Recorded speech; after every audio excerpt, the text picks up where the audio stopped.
So hello everyone. तो मैं एक और नई डेरिवेशन इम्पॉर्टेंट क्लास 12 का लेकर आ गई हूँ। वैद्युत द्विध्रुव की अक्षीय स्थिति में किसी बिंदु पर विद्युत क्षेत्र की तीव्रता हमें फाइंड आउट करनी है। किसमें? अक्षीय स्थिति में। और एक होता है निरक्षीय स्थिति में, वो नेक्स्ट वीडियो में करेंगे। उससे पहले हमें ये जानना अति आवश्यक है कि द्विध्रुव होता क्या है। द्विध्रुव को इंग्लिश में डाइपोल बोला जाता है। तो देखो, द्विध्रुव होता है जिसमें सेम मैग्नीट्यूड का हमारे पास चार्जेस प्रेजेंट होते हैं बट ऑपोजिट साइन का। ओके, तो हमें किसी भी डेरिवेशन को करने के लिए उसका स्ट्रक्चर समझना बहुत ही ज़्यादा इम्पॉर्टेंट है। तो सबसे पहले स्ट्रक्चर को ध्यान से समझते हैं। माना यहाँ पर हमारे पास दो चार्जेस रखा हुआ है, ठीक है, ये और ये दो चार्जेस हमारे पास रखा हुआ है। और इनके बीच की जो दूरी है हमारे पास, वो कितना प्रेजेंट है यहाँ पर? वो 12। इन दोनों के बीच की दूरी प्रेजेंट है। तो एक होगा -q और एक होगा +q। देखो, सेम मैग्नीट्यूड है q एंड q चार्ज का, लेकिन ऑपोजिट साइन है। एक -q है, एक +q है। दैट इज, ये क्या है? डाइपोल है।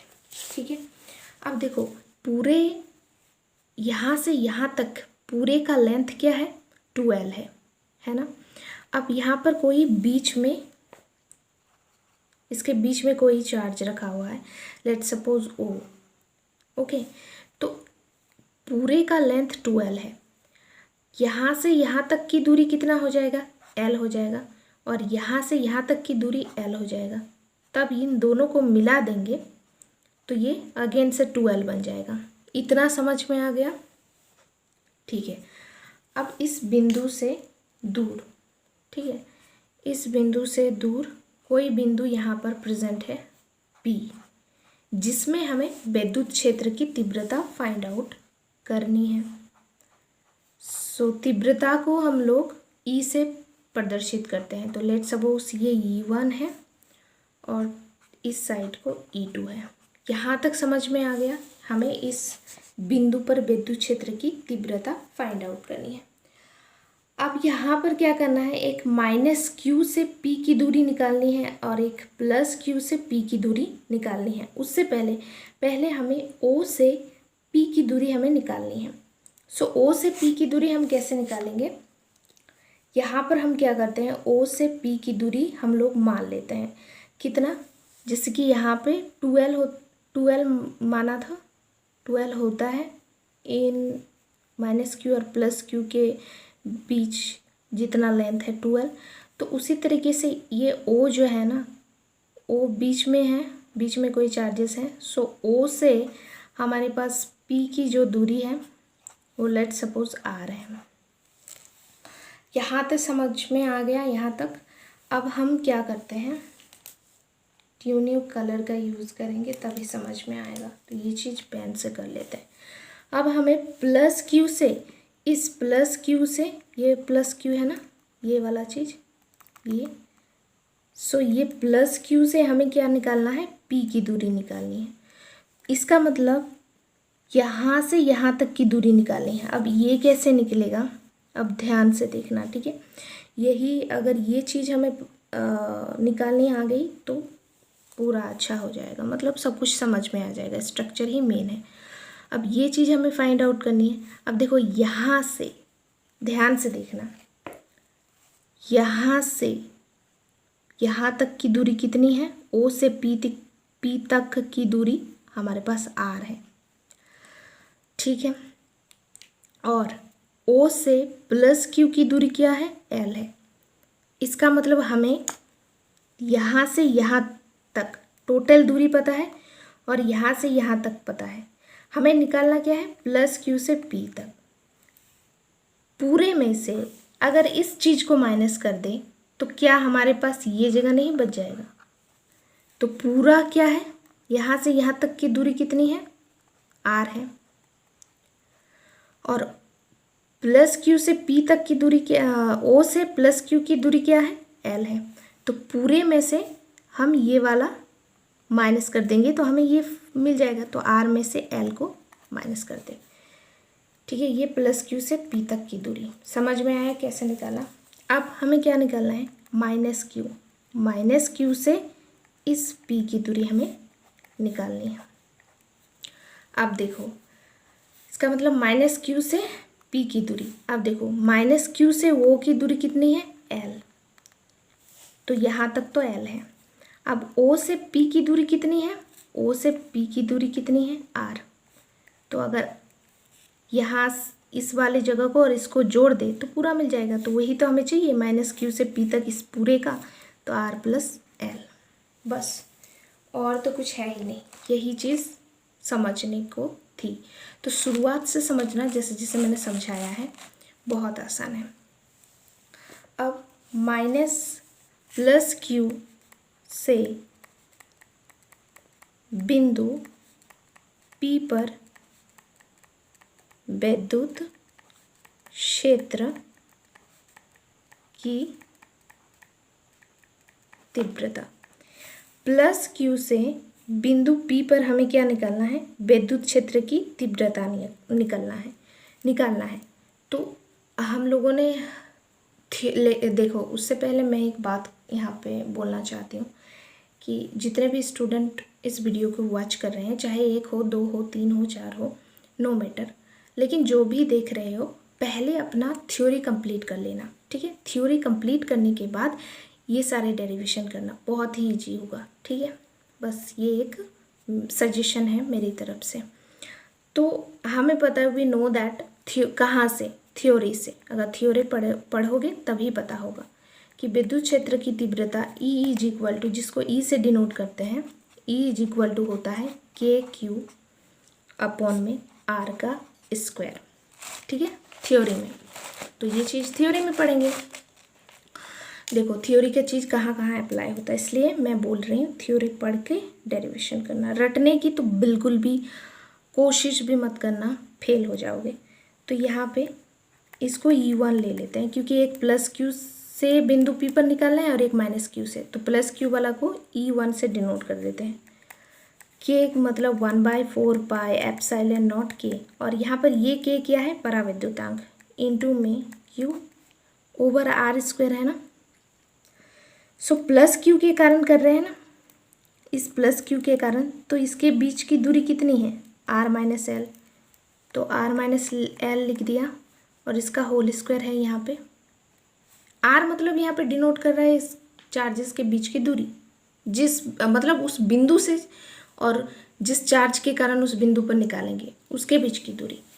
तो यहाँ पे देखो प्लस क्यू के कारण निकाल रहे हैं, तो ये चार्ज और इस बिंदु से दूरी आर माइनस एल है, तो आर स्क्वायर है, तो इसकी दूरी लिख दी आर माइनस एल और इसका होल स्क्वायर। समझ आ गया। अब हमें निकालना है माइनस क्यू से बिंदु पी पर विद्युत क्षेत्र की तीव्रता। अब यही वाला फॉर्मूला यूज़ करना है, तो इसको E2 नाम दे देते हैं। E2 is equal to 1/4 pi epsilon naught के इंटू में Q ओवर आर स्क्वायर। अब देखो, अब यहाँ पे माइनस क्यू के कारण कर रहे हैं, तो स्ट्रक्चर में आओ, माइनस क्यू के कारण हमें बिंदु P पर निकालना है ना। तो माइनस क्यू से P की दूरी कितनी है, ध्यान से देखो, P और ये रही minus Q, R plus L. So यहाँ पे आर प्लस एल का आर स्क्वायर है ना, तो आर का मान लिखा, लेकिन आर स्क्वायर है तो इसका होल स्क्वायर हो जाएगा।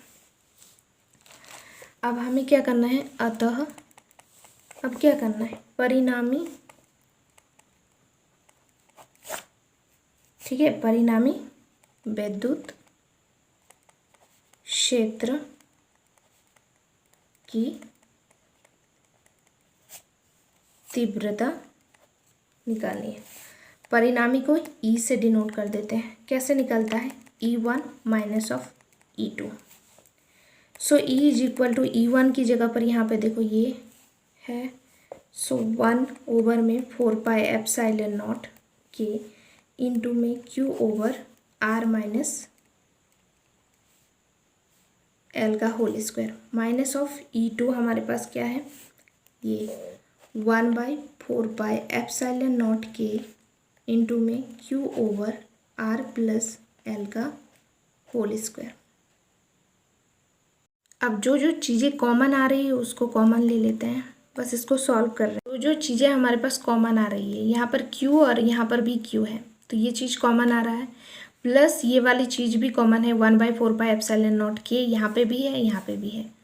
सो Q ओवर में 4πε0 दोनों में कॉमन है। अब तब हमारे पास अंदर क्या बचा है, हमारे पास अंदर बचा है 1 ओवर में R माइनस एल का होल स्क्वायर माइनस 1 ओवर में R प्लस एल का होल स्क्वायर। ठीक है, यहाँ तक समझ में आ गया। अब देखो, अब क्या करेंगे, यहाँ पे इसको सॉल्व करना है, एलसीएम ले लेते हैं। और क्या कर सकते हैं, यहाँ पे जो चीज़ें हमारे पास अवेलेबल है वही चीज़ें ना करेंगे, तो यहाँ पर हम लोग एलसीएम ले लेते हैं इसको। सो इन दोनों को मल्टीप्लाई हो जाएगा ना एलसीएम में। अब देखो, ये और ये कट जाएगा तो बचेगा ये R प्लस एल का whole square minus R plus l and R plus l got cancel out.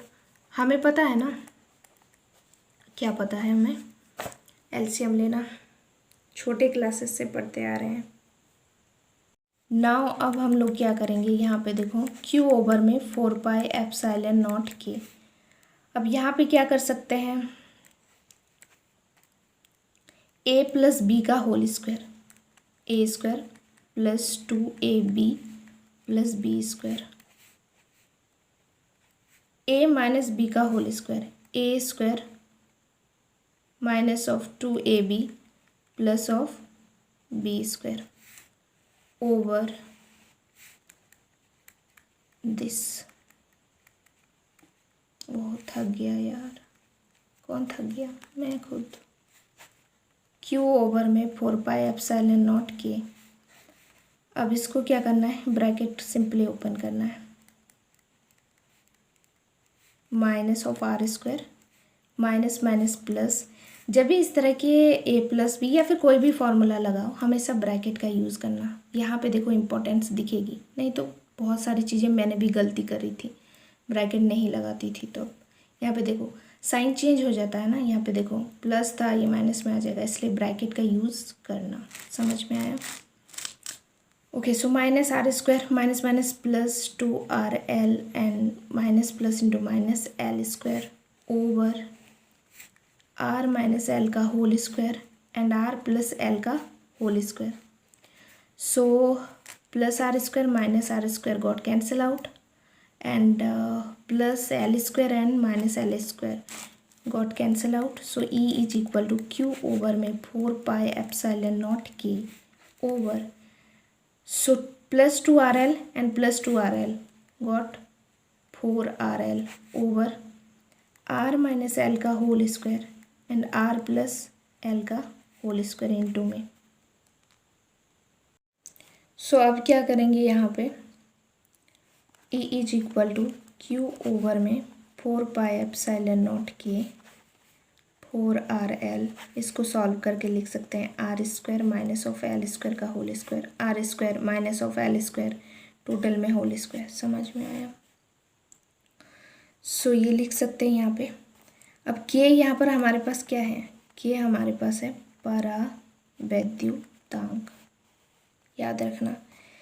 अब यदि इफ L का मान